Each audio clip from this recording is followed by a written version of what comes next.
arrive-t-il parfois d'être confronté à des contextes difficiles? Des examinateurs ou un public impressionnant. Vous êtes concentré, très strict, et d'un seul coup, vous avez l'impression de vous retrouver en culotte courte. Désagréable, oui, désagréable. Alors, bonne nouvelle, disons que l'émerveillement n'est pas quelque chose qui est réservé aux jeunes. L'émerveillement, c'est une qualité qu'on peut toujours acquérir, extraordinaire. On verra tout à l'heure en plus que l'émerveillement peut générer de nouveaux neurones, toujours plus confortables, toujours plus loin. Autre avantage, c'est qu'il n'y a pas d'âge. L'an dernier, à la même époque, j'ai passé une décade. Je suis d'ici décembre, pour ceux qui veulent arroser. L'année dernière, j'ai passé une décade. Vous savez, les décades, c'est toujours une charge émotionnelle importante. La première, 10 ans, c'est pas trop grave.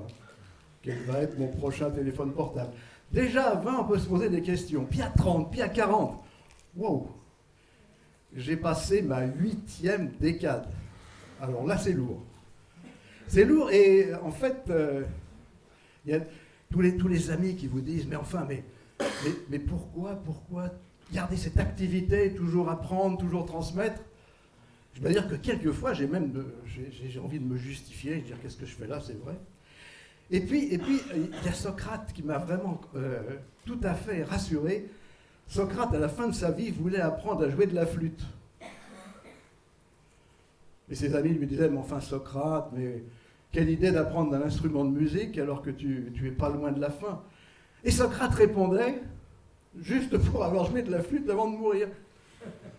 Donc finalement, je me suis dit, mais pourquoi tu ne parlerais pas de l'émerveillement? C'est quelque chose qui te tient à cœur, tu as envie de le transmettre. Alors, l'émerveillement, qu'est-ce que c'est l'émerveillement? J'ai envie de dire que l'émerveillement, c'est un élixir de jeunesse.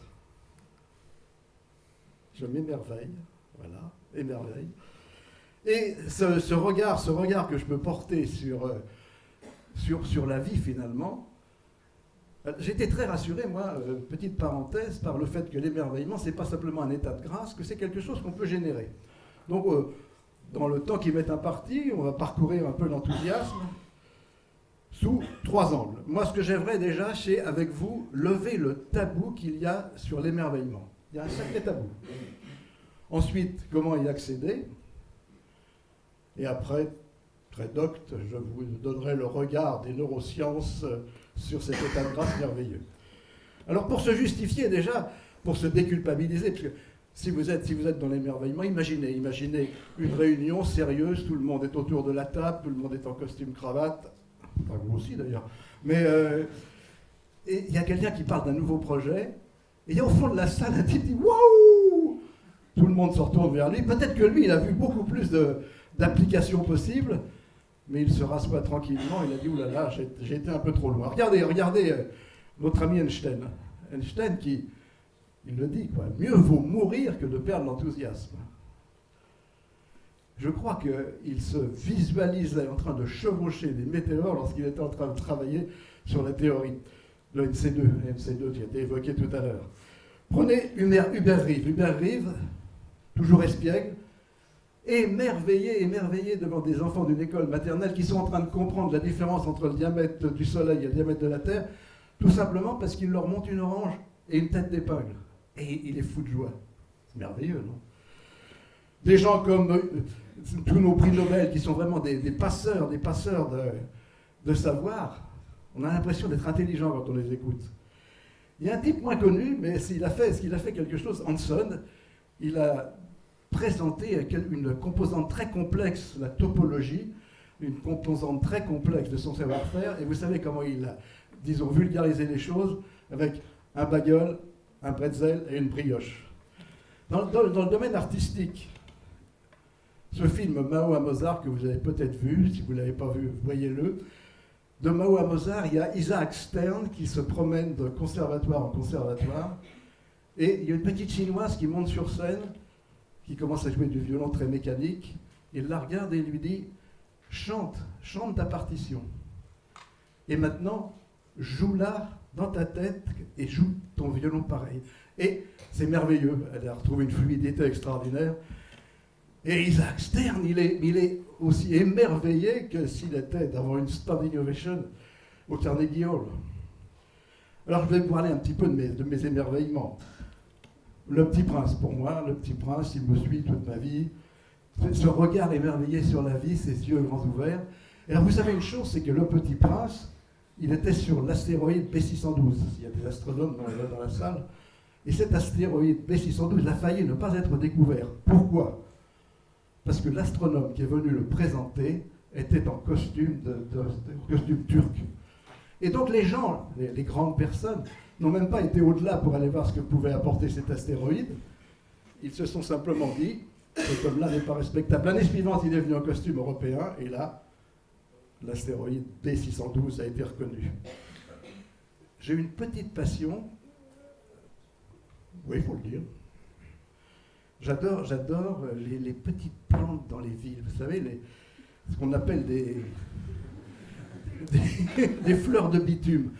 Quand on me dit est-ce que tu aimes la nature, je dis non, moi je suis une fleur de bitume. Et non, c'est vrai. Et je me promène avec un appareil photo et de temps en temps, quand j'en vois, je vais les photographier, mais je me cache. Je me cache parce que c'est quand même pas sérieux, quoi. Eh bien, rassurez-vous, c'est très sérieux. Il y a un savant, un chercheur de l'université de Brunswick, qui a étudié la faune des villes. Il y a une variété plus grande que dans la campagne. Donc ça vaut le coup de rester en ville. 500 variétés différentes, toutes identifiées. Autre source d'émerveillement, j'accompagnais récemment un animateur qui fait du team building avec une chose assez étonnante. C'est... Attendez, je sais, voilà, on voit la même chose ? Oui, d'accord. Qu'est-ce que c'est ? C'est l'église, oui. Van Gogh. L'église de... Voilà. Donc effectivement, vous êtes dans un musée, vous passez devant cette toile, vous dites Van Gogh, Auvers-sur-Oise, et je me casse. C'est à peu près ça, quoi. La norme, c'est ça. Et disons, cet animateur disait, il prenait un groupe de 10 personnes, installez-vous devant ce tableau pendant 10 minutes. Pendant 3 minutes, les gens résistaient. Ils disaient, qu'est-ce que je vais raconter d'intelligent ? On veut toujours raconter des choses intelligentes, quoi. Qu'est-ce que je vais raconter là-dessus ? Je ne sais pas. Puis petit à petit, la barrière tombait. Alors tiens, j'avais remarqué qu'il y avait une tache de jaune, pourquoi l'église est de travers, où va cette petite dame ? Au bout de 10 minutes, l'animateur regroupait tout le monde, et là, extraordinaire, c'est que les gens se parlaient, alors que c'était des gens plutôt tels que les décrivait Antoine Mouret tout à l'heure, des gens très bien sur eux. D'un seul coup, ils échangeaient, mais t'as vu la petite tache jaune, qu'est-ce que ça veut dire ? De retrouver leur âme d'enfant, l'émerveillement. Et donc la communication, hein, quand on a vraiment cassé cette barrière du concept pour voir ce qu'il y a au-delà, la communication s'établissait. Personnellement, il m'est arrivé d'être en contravention dans cet émerveillement. Je me souviens dans une librairie, j'entre dans une librairie très digne. En général, j'aime bien les librairies. J'aime bien les livres, mais j'aime bien l'odeur des librairies aussi. Quand on se promène avec ma femme, elle dit « Oh, tu es en train de tirer sur ta laisse, il doit y avoir une librairie pas loin. »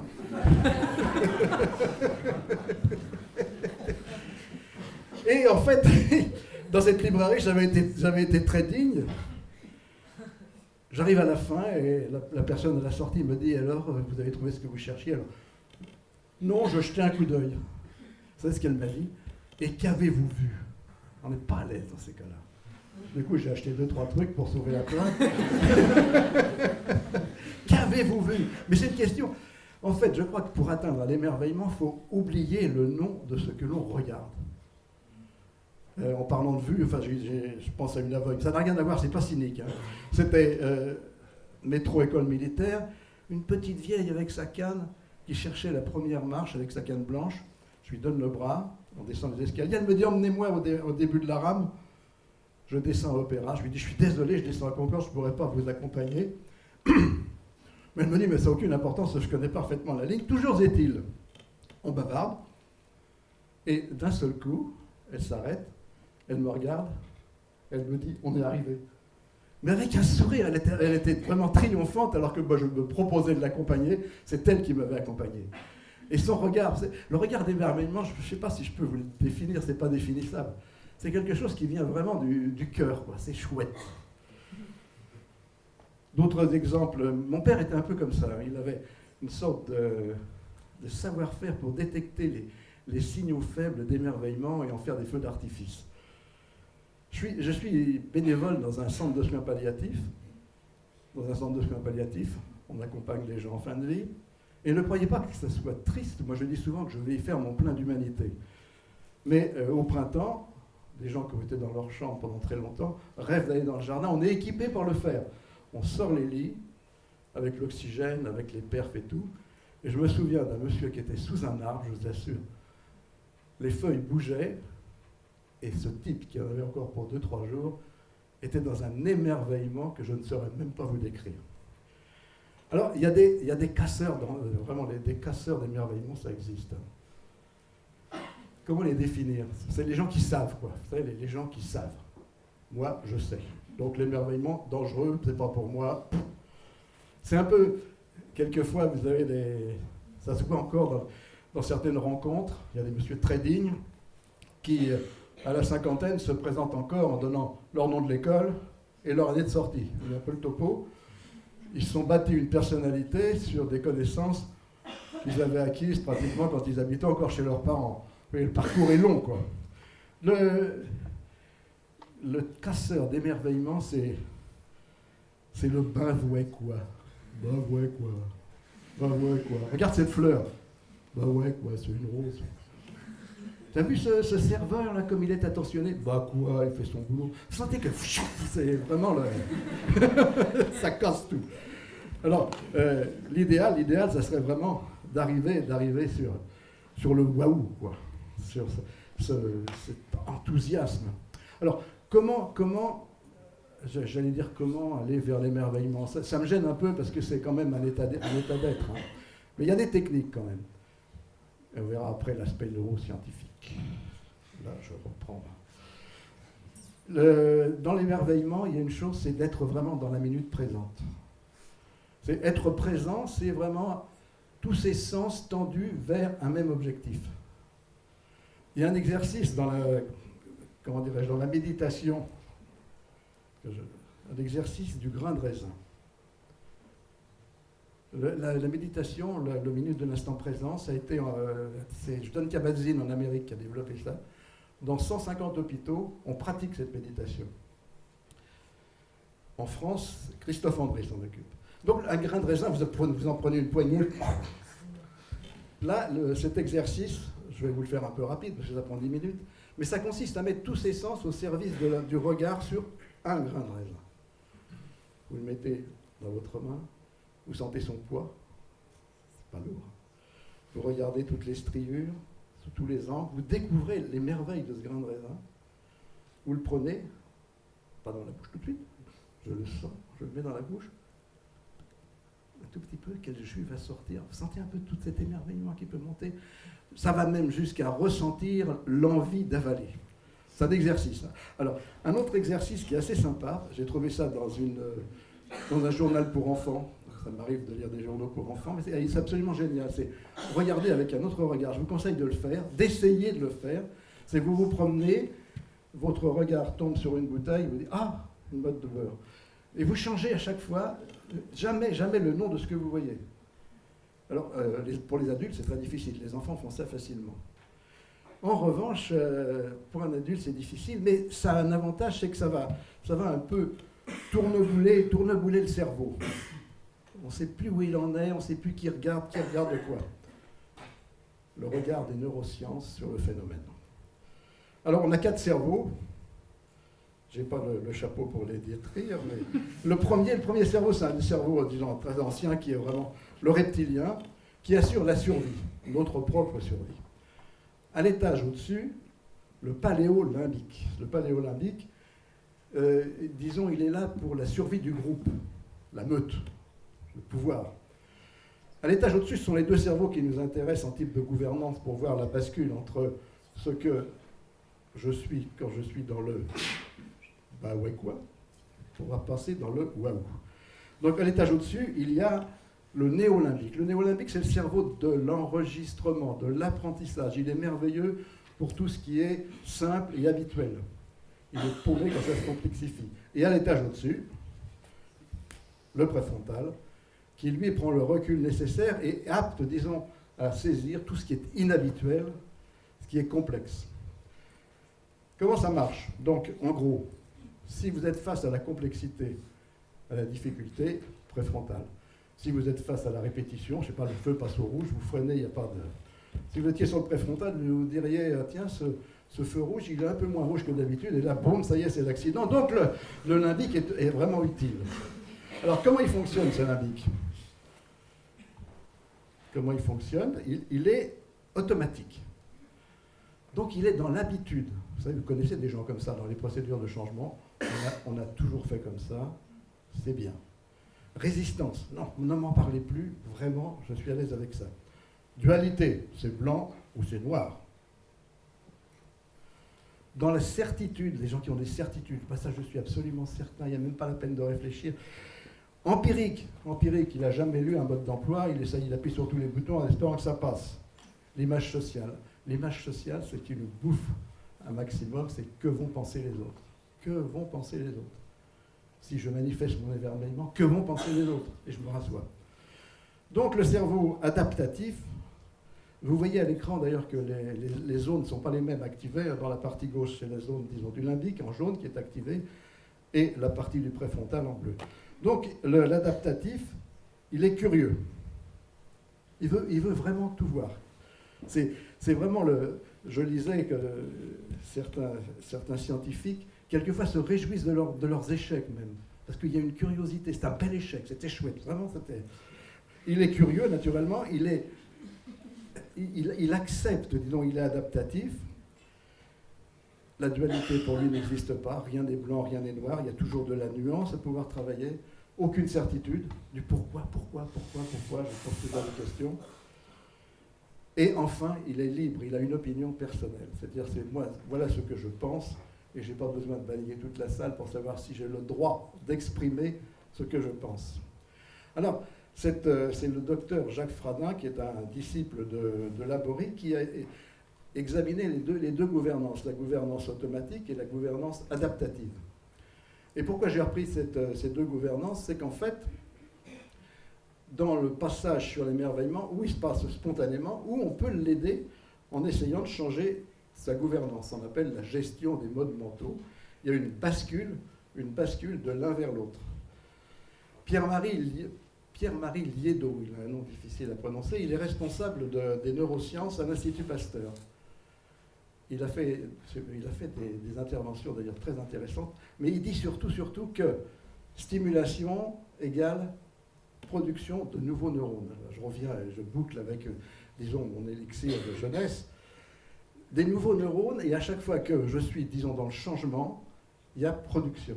C'est du souche qui renvoie des nouveaux neurones.